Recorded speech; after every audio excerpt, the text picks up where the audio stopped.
በስቲች ነው የወለድሽው? ጤና ይስጥልኝ። ዛሬ በስቲች ለወለዱ እናቶች የሚያስፈልገውን እንክብካቤ እናወራለን።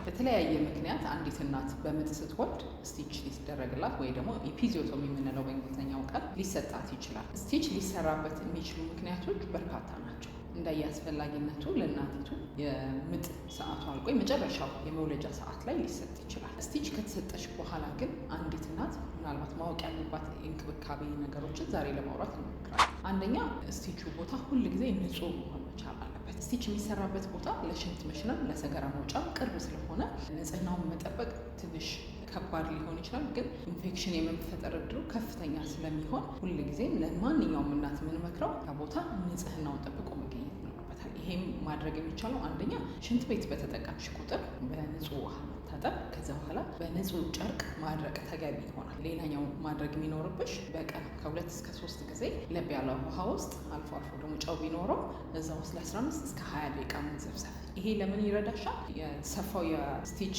ክፍል ከውጭ የምታዩ ቆዳ ላይ ብቻ ሳይሆን ወደ ውስጥ የማህፀን አካል የገባ አለው። ስለዚህ ቁጭ ብለሽ በተዘፈዘፍሽበት ሰዓት የውስጠኛውን የቆስሉን አካል በደንብ እንዲታጠብና ንጹህ እንዲሆን ይረዳዋል። ከዛ ውጭ ጨው ሲኖረው የበለጠ በመዳን ሂደት ላይ ያለውን ሰውነት ክፍል ሊፈጥር የሚችለው መለስተኛ እብጠት ቶሎ እንዲቀንስና የመዳን እድሉን ቶሎ እንዲፈጥን ያደርገዋል። ከዛ ውጭ ጨው መኖሩን ጥቅሙ ቁስሉ ከታጠበ በኋላ ቶሎ መድረቅ እንዲችል ይረዳዋል ማለት ነው። ከዚህ በተጨማሪ ሌላ ተጨማሪ ማድረግ የሚኖሩብሽ እንክብካቤዎች ህመም ለመቀነስ አንደኛ ሰገራ እንዳይደርቅ መከላከል ይሆናል።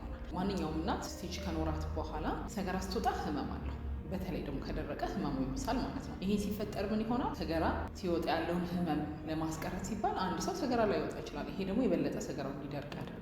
ስለዚህ የሚያዋጣው ትክክለኛ የሆነው እንክብካቤ ምን ይሆናል? ሰገራ እንዲለሰልስ የሚያስፈልጉ ነገሮች ማድረግ፣ ተልባ መጠጣት የተለመደ ነው አራስ ቤት። ከዛ ውጪ አትክልት፣ ፍራፍሬ መውሰድ ያለሰልሰዋል። ብዙ ጊዜ የተለመደው አራስ ቤት አራሶች ብዙ ስጋ እንዲበሉ ይደረጋል። ስጋ ሰገራን ያደርጋል። ያ ደግሞ ህመሙን ሊያብሰው ስለሚችል ከስጋው ጋር አብሮ ሁል ጊዜ ቅጠላ ቅጠል መስጠት ተገቢ ይሆናል ማለት ነው። ከዛ ውጭ ግን በቂ ፈሳሽ መውሰድ። ሰገራ የሚደርቀው ከሰገራ ያለው ውሃ ስለሚመጠጥ ስለሚሆን በቂ ፈሳሽ የወሰደች እናት ሰገራዋ ሊደርቅ አይችልም። ያም ህመሙን ይቀንስላል። ከዛ ውጭ ግን ረዥም ሰዓት አለመቀመጥ።